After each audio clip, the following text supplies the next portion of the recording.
आदाब। मैं एक कदम पीछे हटके इन गिरफ्तारियों से, इन लोगों से पहले एक सवाल रखना चाहता हूं, और वो सवाल जो आज के दौर में उठता है वो ये है कि जब किसी पहचान पे हमला होता है तो एक सवाल फिर हमको ये पूछना पड़ता है कि इस पहचान के लोगों को सियासी स्तर पर क्या आवाज़ उठाने की गुंजाइश, क्या वो स्पेस मुहैया है कि वो पॉलिटिकली अपनी बात रख सकें। और मैं ये कहना चाहता हूँ कि दरअसल जो अगर आप पिछले कई सालों को देखें, सिर्फ बीजेपी के दौर को नहीं, उससे पहले भी, तो जो निकल के आता है वो ये है कि मुस्लिम आइडेंटिटी पॉलिटिक्स के लिए इस देश में, इस मुल्क में टॉलरेंस पॉलिटिकल स्पेक्ट्रम के हर तरफ, राजनीतिक रेखाओं के इस तरफ उस तरफ बहुत तंग है। और वही वजह है कि बात यहाँ तक पहुँच जाती है। अगर मैं एक मिसाल लूँ तो आपको याद होगा, students Islamic movement of India करके एक ऑर्गेनाइजेशन थी। वो ऑर्गेनाइजेशन बैन कर दी गई थी NDA 1 वाजपेयी जी के दौर में। उनका दौर ख़त्म हुआ, वो बैन एक्सपायर हुआ, तो कांग्रेस पार्टी ने फिर वो बैन रिन्यू किया। दिल्ली हाई कोर्ट में जैसे गीता मित्तल का ऑर्डर है जिसमें उन्होंने, जब वो बैन चैलेंज हुआ तो उन्होंने कहा कि there is no ground that I can see for why this organization has to be band.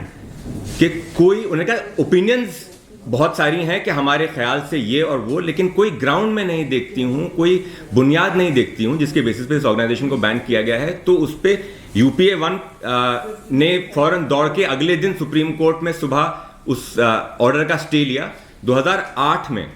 और 2008 से आज 2026 18 साल हो गए, उस केस की कोई फाइनल सुनवाई नहीं हुई।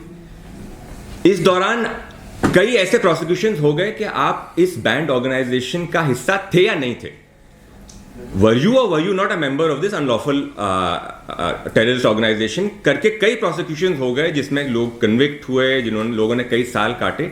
लेकिन वो ऑर्गेनाइजेशन क्यों बैंड है, इस सवाल का कोई जवाब नहीं दिया गया कोर्ट द्वारा। तो इसलिए जो हम आज ये बेल और ना ग्रांट होना जो हम कोर्ट का फेलियर बता रहे हैं, आप दरअसल पीछे हट के देखिए तो वो फेलियर एक्चुअली जो ओमिशंस हैं वो बहुत पहले से शुरू होते हैं। कि जब वो स्पेस अटैक हुई तो उस पर जब कोर्ट ने, न्यायालय ने, अदालत ने कहा कि इस बैन का कोई बेसिस नहीं है, क्योंकि वो ऑर्गेनाइजेशन एक मुस्लिम स्टूडेंट पॉलिटिकल वॉइस को एक स्टेज दे रही थी, और उसको क्यों बैन किया गया उस पर आज तक कोई रूलिंग नहीं है।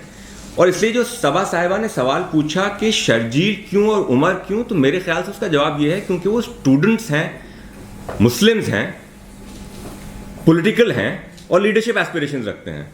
ये चार चीज़ें एक साथ, उनके लिए टॉलरेंस जो है वो नहीं है, और उनके लिए पॉलिटिकल स्पेस इस मुल्क में नहीं है। क्योंकि हमारे यहाँ पॉलिटिक्स जो है, सियासत जो है वो दो तरह की है। बीजेपी की सियासत है जो कम्युनल है, जो एंटी माइनॉरिटी है, और कांग्रेस की सियासत है कि तुम चुप रहो, तुम्हारे लिए हम बोल रहे हैं ना।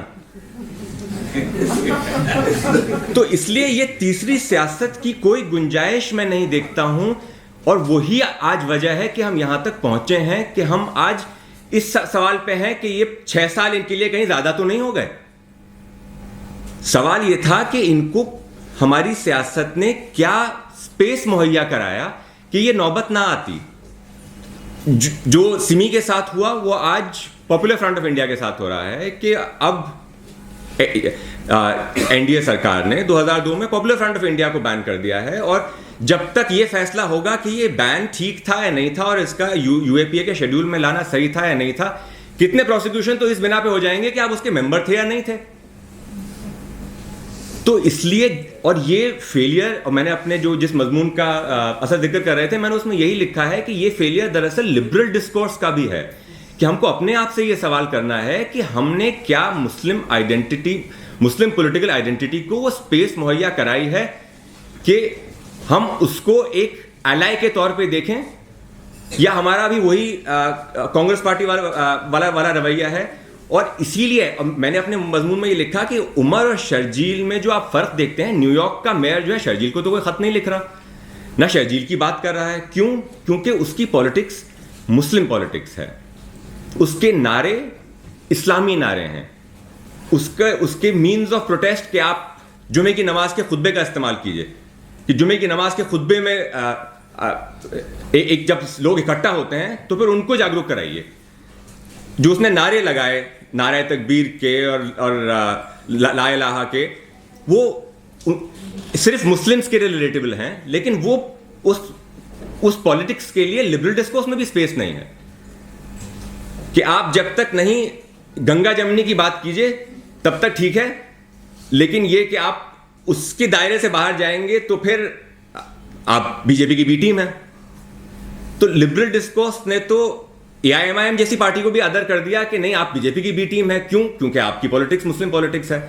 तो ये हमको मैं वहीं से खत्म करूंगा जहां से मैंने शुरू किया था कि जब एक पहचान पे हमला है तो वो पहचान अपनी आवाज उस पहचान के अल्फाज में उठाएगी और वो हम सबको एक्सेप्ट करना होगा और उसको स्पेस देनी होगी लिबरल डिस्कोर्स में, डिसेंट के डिस्कोर्स में और गवर्नमेंट स्टेज पे, टॉलरेंस में, कोर्ट्स में।